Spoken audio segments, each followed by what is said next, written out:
Shalom, kita bertemu kembali dalam ibadah online Gereja Kristen Kudus Indonesia Jemaat Restorasi Makassar. Karena kemurahan Tuhan, karena anugerah Tuhan yang berlimpah bagi kita, yang menyertai senantiasa dalam kehidupan kita, sehingga kita boleh berkumpul kembali, bertemu kembali dalam ibadah online. Dan kita percaya kuasa Tuhan, urapan Tuhan senantiasa bekerja dalam diri kita masing-masing, walaupun kita masih di rumah kita, tapi saya percaya Tuhan tidak dibatasi oleh apapun. Mari kita siapkan hati kita memuji menyembah Tuhan. Katakan sembah dan puji Dia. Haleluya, haleluya. Kami mau menyembah Engkau Tuhan. Kami mau memuji Engkau ya Bapa. Karena hanya Engkau Tuhan kami, hanya Engkau Allah kami yang layak kami sembah, yang layak kami agungkan ya Bapa. Terima kasih Tuhan.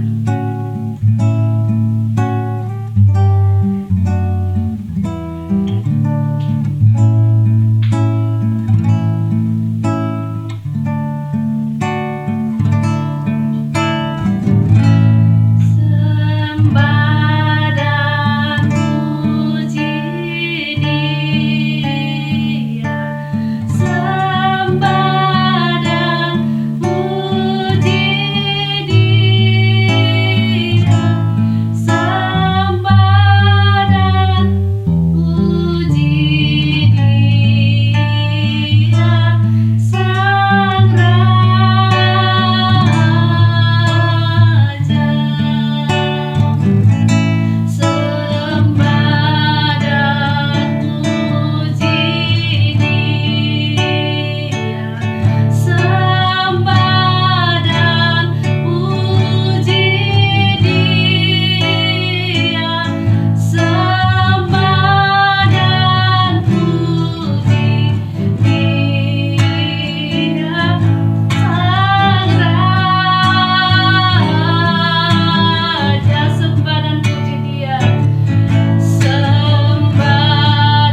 kami memuji Engkau, karena Engkau Allah yang besar, Allah yang mulia ya Tuhan.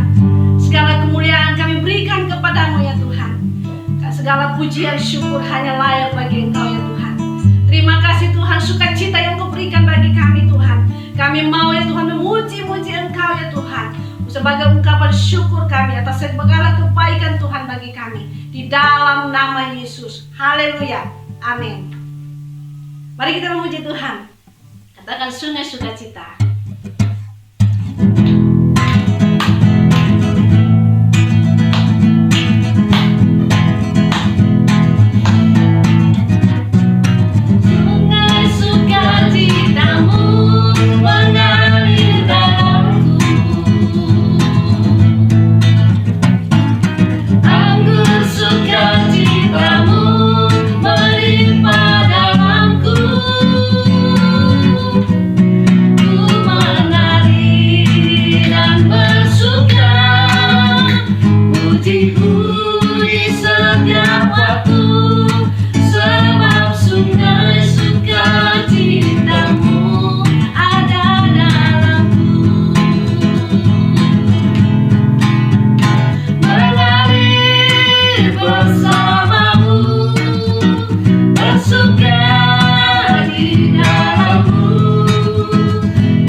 Sukacita surga.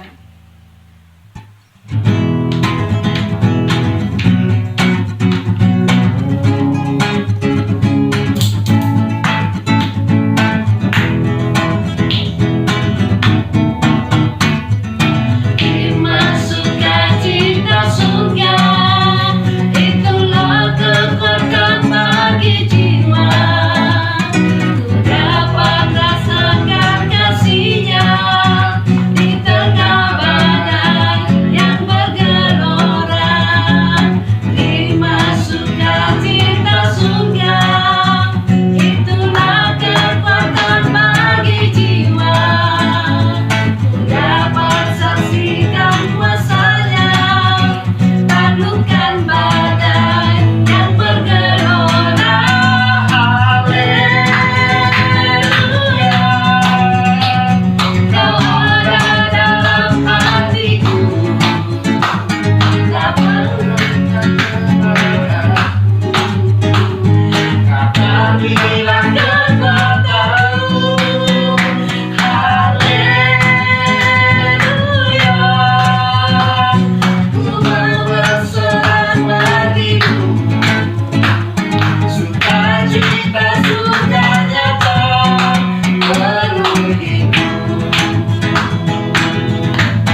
Haleluya, haleluya.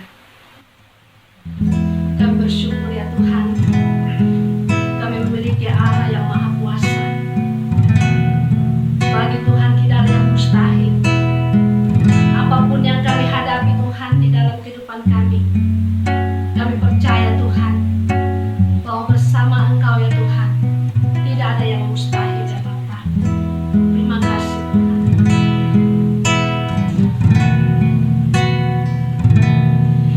Ku yakin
Shalom. Saatnya kita akan bersama-sama merenungkan firman Tuhan. Dan sebelum kita merenungkannya, mari kita satu dalam doa. Bapa, terima kasih kalau Bapa yang penuh anugerah yang besar, yang telah memberikan yang terbaik di hidup kami ya Bapa.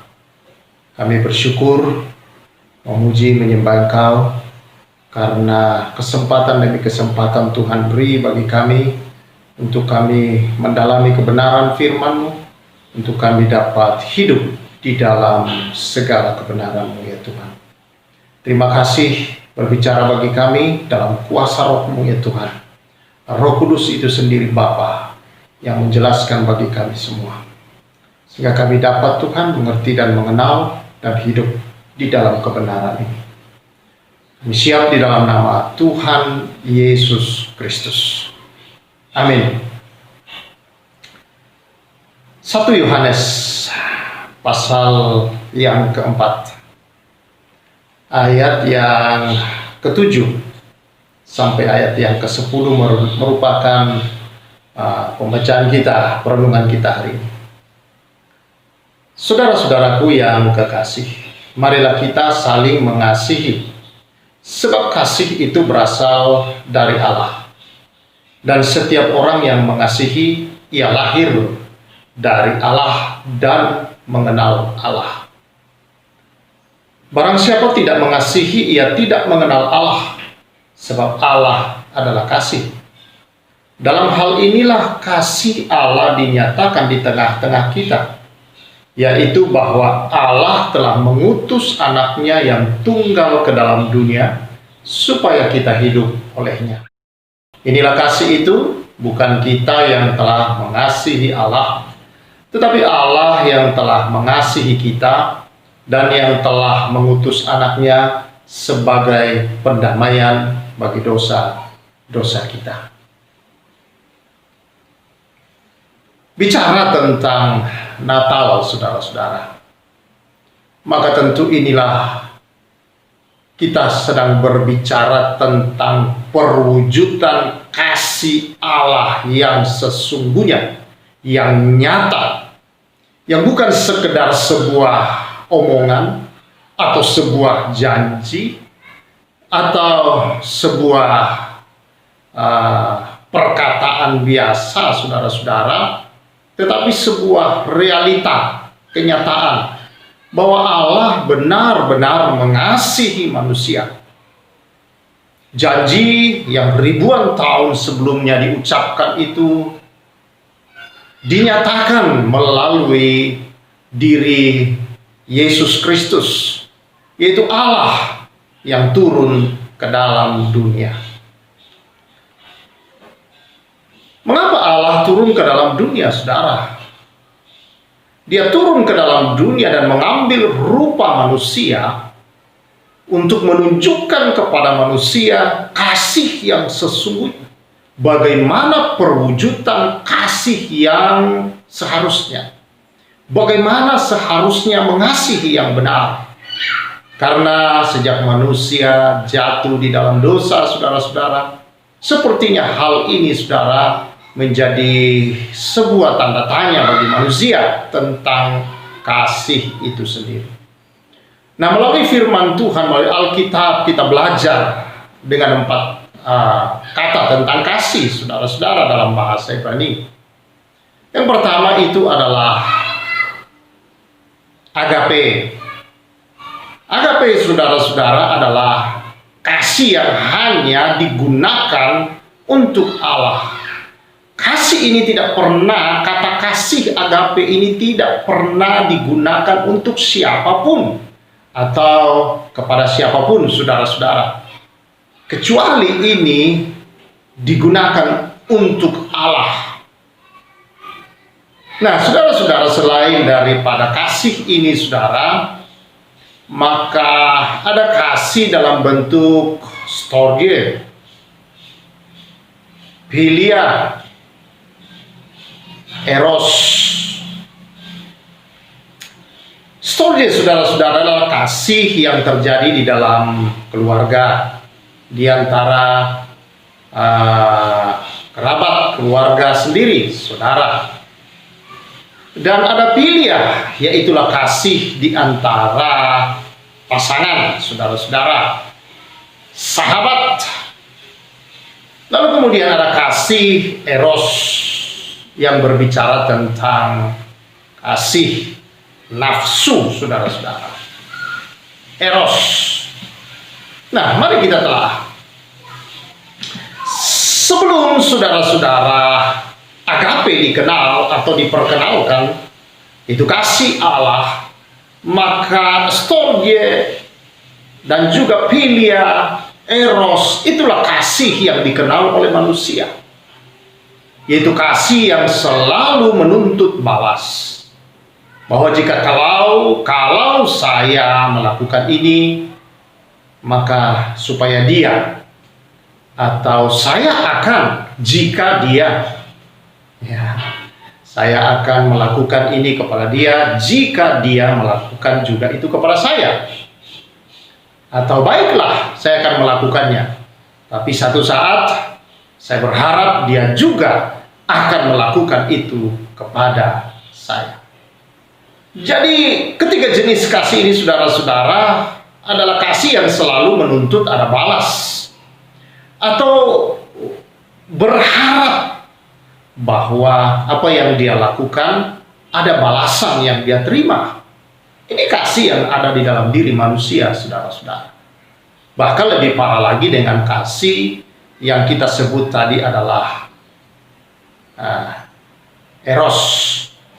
Ini hanya, saudara-saudara, lebih kepada bagaimana dia memuaskan diri pribadinya sendiri. Saudara-saudara yang saya kasihi di dalam Tuhan Yesus Kristus, berbeda dengan agape. Barulah kita mengenal kasih yang sesungguhnya setelah Kristus, yaitu Allah dalam diri Yesus turun ke dalam dunia ini untuk menunjukkan kasih yang seharusnya, kasih yang sesungguhnya, kasih yang sejati, kasih yang murni. Tidak ada sedikit atau setitik pun di dalamnya, saudara-saudara, bahwa ada harapan untuk dia dibalas. Ada keinginan sedikit pun di dalam untuk mendapat balasan. Kasih ini, saudara-saudara, adalah murni, artinya tidak ada campuran-campuran apapun di dalamnya. Murni hanya untuk memberi. Dan hanya Allah yang memiliki kasih seperti ini. Dia turun ke dalam dunia untuk memperkenalkannya kepada kita, saudara-saudara, di dalam diri Yesus Kristus. Itu sebabnya dikatakan agape adalah kasih yang tidak bersyarat. Dia tidak ada syarat apapun, tidak ada sedikit setitik pun keinginan atau harapan untuk mendapat balasan. Inilah kasih yang diperkenalkan oleh Allah. Dia datang ke dalam dunia ini, saudara-saudara, di saat manusia dalam kegelapan menolak Allah, tidak berharap akan hal itu dalam kehidupan ini, tetapi dia datang ke dalam dunia. Karena memang kasih ini adalah kasih yang tidak menuntut apapun, kasih yang tidak berharap untuk dibalas apapun. Dia hanya datang untuk memberi hidup, dan memberinya dalam segala kelimpahannya. Dalam segala kekuatan kehidupannya itu, dia ingin lepaskan untuk manusia. Entah manusia membalas atau tidak, sama sekali di dalam tidak ada harapan dan keinginan untuk dibalas.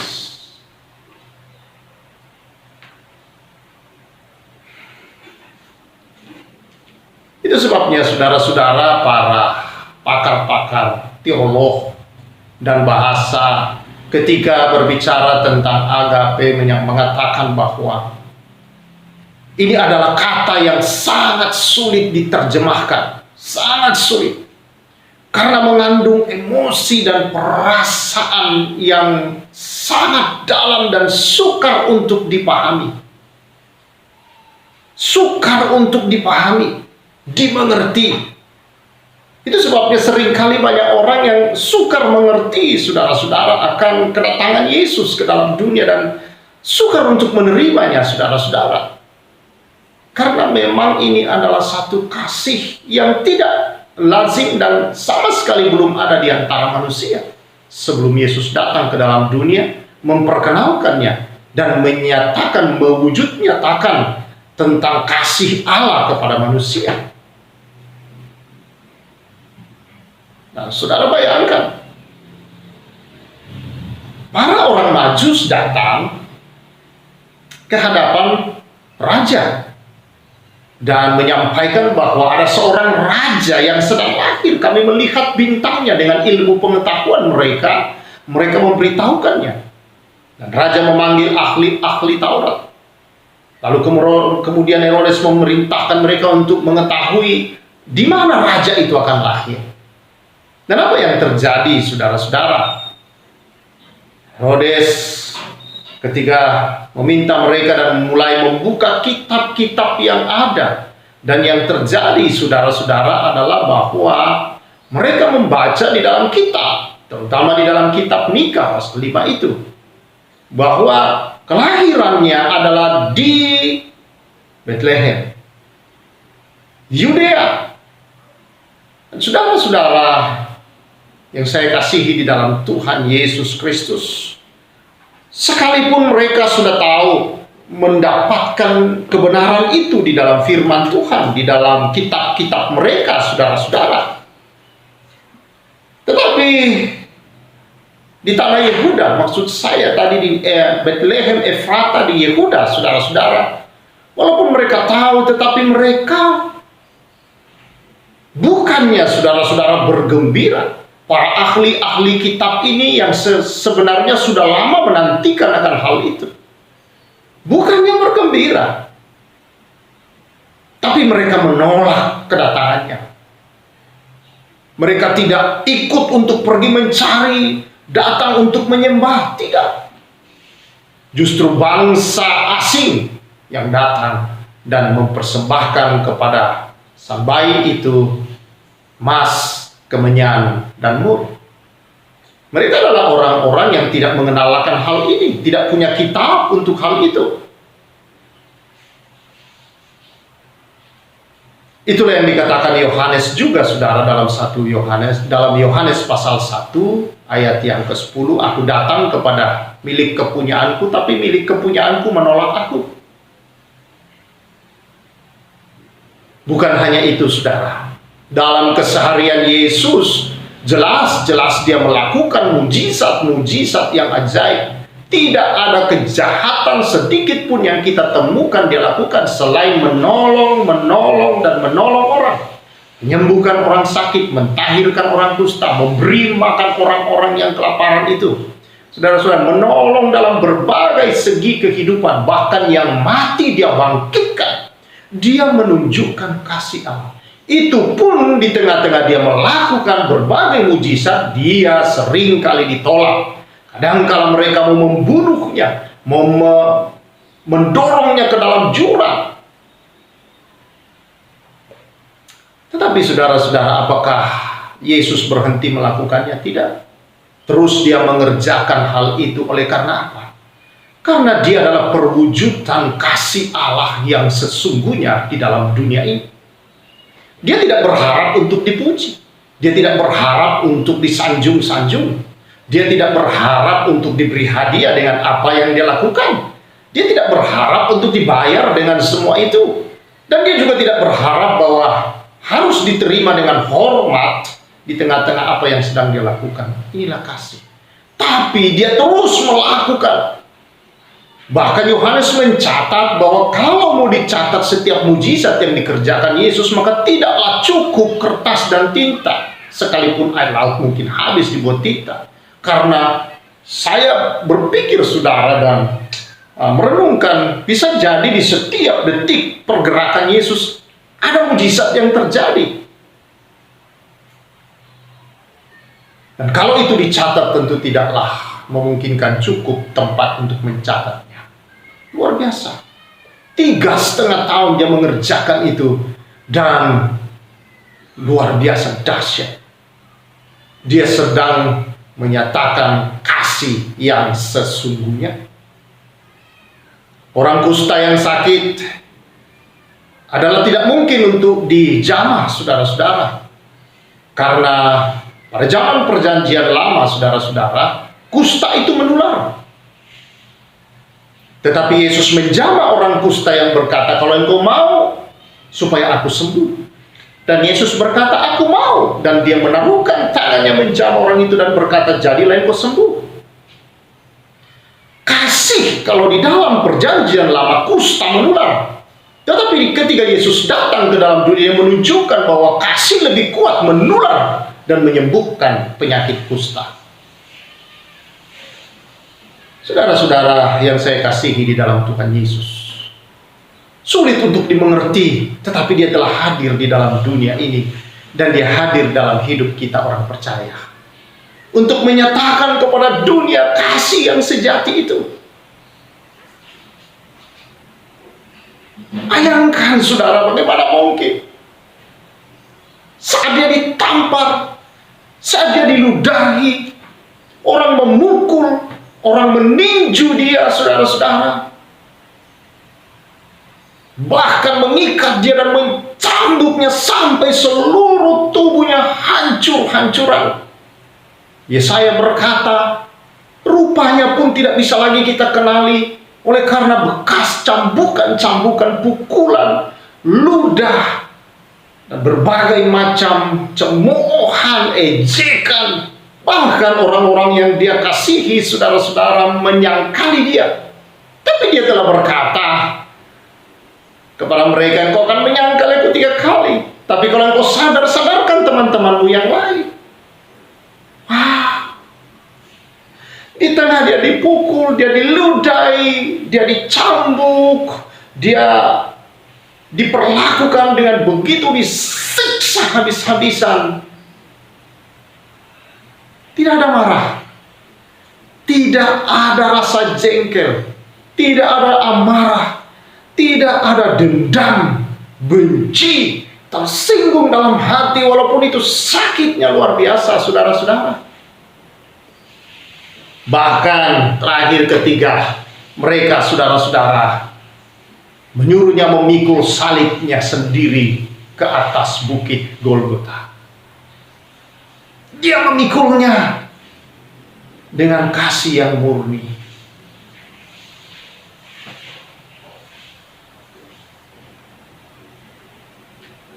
Ketika mereka memakunya pada kayu salib, nyata bahwa tidak ada dendam, tidak ada rasa sakit dalam hati, tidak ada rasa pahit sedikit pun di sana.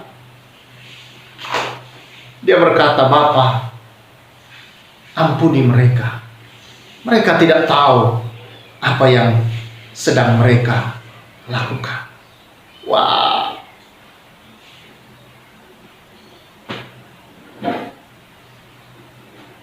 Dan dia disalib.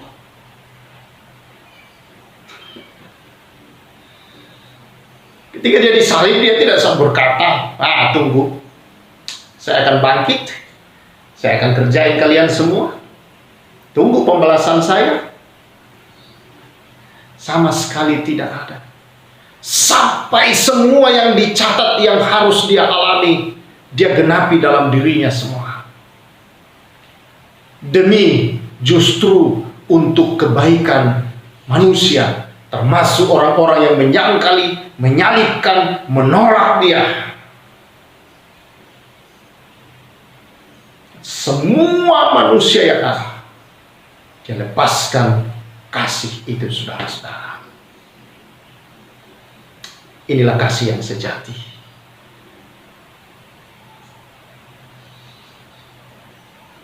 Saudara yang saya kasihi di dalam Tuhan Yesus Kristus, ini hanya ada di dalam Yesus. Tidak ada seorang pun yang pernah datang entah dia menyatakan diri nabi, rasul, tokoh agama yang bisa melepaskan kasih seperti ini. Hanya Yesus Kristus Tuhan. Dia Allah. Dia datang untuk memperkenalkan dan menyatakan kasih Allah kepada dunia ini, saudara-saudara. Kalau hari-hari ini kita merayakan Natal, itu datangnya Yesus. Tidak ada tempat bagi dia. Tidak ada penginapan buat dia. Tidak ada tempat bersalin bagi Maria. Kecuali sebuah kandang. Dia lahir di dalam kandang itu. Dibaringkan di dalam palungan. Dia sedang menunjukkan. Dia sedang menyatakan sejak dia lahir akan kasih yang sejati, bahwa dia lahir untuk menyatakan kasih, yaitu dengan cara dia akan jadi korban dan dibaringkan di dalam kuburan seperti palungan, seperti yang saya jelaskan beberapa waktu yang lalu, saudara, bahwa kelahiran Yesus itu, saudara, di dalam kandang yang bernama Migdal Eder, adalah kandang domba, di mana domba-domba yang akan dikorbankan setiap pagi dan petang di dalam rumah Tuhan itu untuk menghapus dosa-dosa umat. Saudara, maka itulah kandang tempat Yesus lahir. Domba-domba yang ada di dalamnya, saudara, adalah domba-domba yang akan dikorbankan. Dan Yesus lahir di sana, menunjukkan kasih yang sejati adalah untuk mengorbankan dirinya demi keselamatan manusia. Dan palungan adalah tempat di mana dia berbaring waktu lahir, melambangkan adalah batu yang mirip palungan itu yang sama di tempat di mana dia berbaring ketika dia mati selama 3 hari. Saudara-saudara yang saya kasihi di dalam Tuhan Yesus Kristus, kita bicara Natal, kita bicara kasih yang sejati. Dan firman Allah katakan tadi bahwa orang yang mengasihi seperti ini lahir dari Allah. Jangan kita hanya bernatal setiap tahun, tetapi begitu sukar untuk kita menerima orang lain, mengampuni, mengasihi orang lain. Selalu kita berharap supaya kita dikasihi. Selalu kita berharap supaya kita yang diperlakukan baik. Sebagai orang-orang yang telah menerima kebaikan dan kasih Allah yang sesungguhnya, semakin Anda dekat mengenal Allah, semakin saudara kasihmu tidak akan bersyarat. Tetapi semakin saudara jauh dari persekutuan dengan Allah dan tidak belajar dan berusaha terus di dalam mengenal Allah, maka kasihmu hanya sebatas 3 kasih tadi: storge, pilihan, dan eros, yang selalu menuntut balas dan berharap bahwa orang lain akan selalu memberikan balasan terhadap kasihmu. Tapi semakin saudara mengenal dia, dekat dengan dia, semakin saudara takut akan Tuhan, maka saudara yang saya kasihi, semakin engkau akan memiliki kasih yang tak bersyarat. Karena kasih ini tidak ada dalam diri manusia, kecuali jika orang itu mengenal Allah dengan baik dan benar. Saudara-saudara yang saya kasihi di dalam Tuhan Yesus, itu sebabnya dikatakan dalam ayat yang ke-10 tadi, bukan kamu yang mengasihi Allah, tetapi Allah yang telah terlebih dahulu mengasihi kamu. Dengan cara bagaimana? Mengutus putranya yang tunggal, Yesus Kristus, untuk menyatakan kasih yang sejati. Dan kasih itu sudah kita terima, tinggal dalam kita. Mari hari-hari ke depan, di dalam kasih tidak ada perkara yang mustahil. Oleh kasihlah saudara-saudara Yesus menjamah orang kusta dan sembuh. Oleh kasihlah saudara-saudara, Yesus menjamah, ketika dijamah oleh orang pendarahan sembuh. Oleh kasihlah saudara-saudara, 5.000 orang yang membutuhkan makan diberi. Itu pun yang dihitung hanya para pria aja, belum wanita dan anak-anak. Oleh kasihlah saudara, maka Yesus saudara-saudara membangkitkan Lazarus dari antara orang mati. Membangkitkan anak Yairus dan anak seorang janda yang sedang menuju ke kuburan dari antara orang mati. Karena kasih. Kasih saudara-saudara itu melewati batas-batas ketidakmampuan manusia.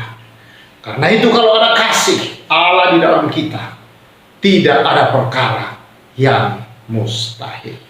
Bersama Tuhan dalam kasih-Nya saudara, maka kita melakukan perbuatan-perbuatan yang besar yang datang dari Allah. Tuhan Yesus memberkati kita semua, dan tetap saudara-saudara menghadapi hari ke depan, berdoa terus hidup di dalam kasih. Biar kasih-Nya di dalam engkau. Ampuni mereka, kasihi mereka, dan tidak perlu berharap mereka membalas terhadap kita. Ada Allah yang hidup dalam kita adalah kasih itu sendiri. Haleluya. Bersama Tuhan di dalam kasih-Nya tidak ada perkara yang mustahil. Mari kita berdoa bersyukur. Bapa, terima kasih Engkau memberikan putramu Yesus Kristus sebagai perwujudan kasih di dalam dunia ini. Sebelum Dia datang, Yesus Kristus, kami tidak mengenal agape, kasih yang tak bersyarat. Tapi karena Kristus telah datang dan hidup dalam orang percaya, maka seharusnya kami menyatakan kepada dunia dan sekeliling kami kasih Allah yang sejati itu dalam segala tindakan, perkataan, dan segala perbuatan kami. Terima kasih Tuhan. Kami berdoa ya Bapa, bersyukur atas semua ini. Nambah berdoa biar kasih Tuhan ini Tuhan, bukan hanya Tuhan kami ingat, bukan hanya Tuhan direnung-renungkan, tetapi Tuhan kami nyatakan kepada dunia bahwa kasih Allah di dalam kami, sehingga kami hidup di tengah dunia ini bukan untuk diri kami sendiri, tetapi untuk kemuliaan Allah sendiri dan berjalan dalam kasih itu. Terima kasih Bapa, terpuji Engkau atas kebaikan dan kemurahan-Mu. Dalam nama Yesus, amin. Puji Tuhan saudara-saudara. Sekali lagi saya ingin sampaikan, bersama dengan Tuhan di dalam kasih tidak ada perkara yang mustahil. Tuhan memberkati kita semua. Kita memberikan persembahan kita sambil kita menyanyikan pujian Sungai Sukacita.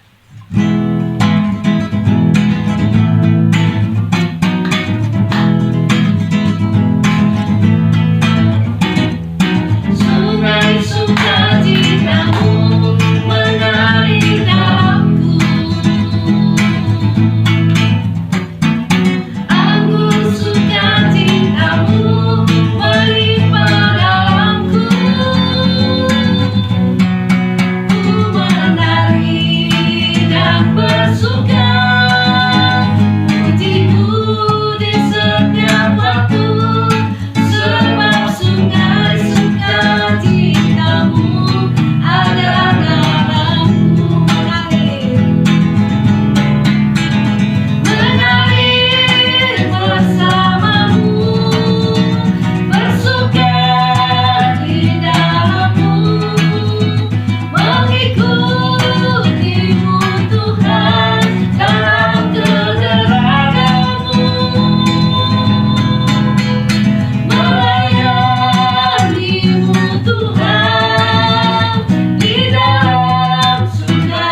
Biarlah yang senantiasa memberkati kehidupan kami Bapa, khususnya di dalam ibadah kami Tuhan.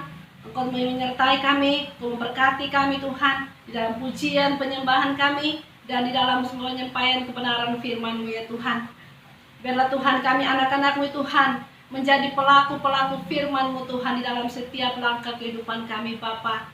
Terima kasih Tuhan, sebagai respon kami Bapa, memberikan persembahan ya Tuhan, sebagai ungkapan syukur kami Tuhan. Dan kami percaya Tuhan bahwa Engkau Tuhan yang memberkati persembahan ini Tuhan, di tengah-tengah pelayanan jemaat-Mu GKKI Rema ya Bapa. Terima kasih Tuhan untuk setiap anak-anak-Mu yang sudah memberikannya Bapa. Mereka memberikan dengan sukacita ya Tuhan, dan berkat Tuhan senantiasa melimpah dalam kehidupan kami Bapa. Terima kasih Tuhan, terpuji nama-Mu Bapa. Di dalam nama Yesus kami berdoa dan bersyukur. Haleluya, amin. Kita mengakhiri ibadah kita, tanyakan pujian, muliakanlah.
Baik saudara-saudara, kita akan mengakhiri ibadah kita ini.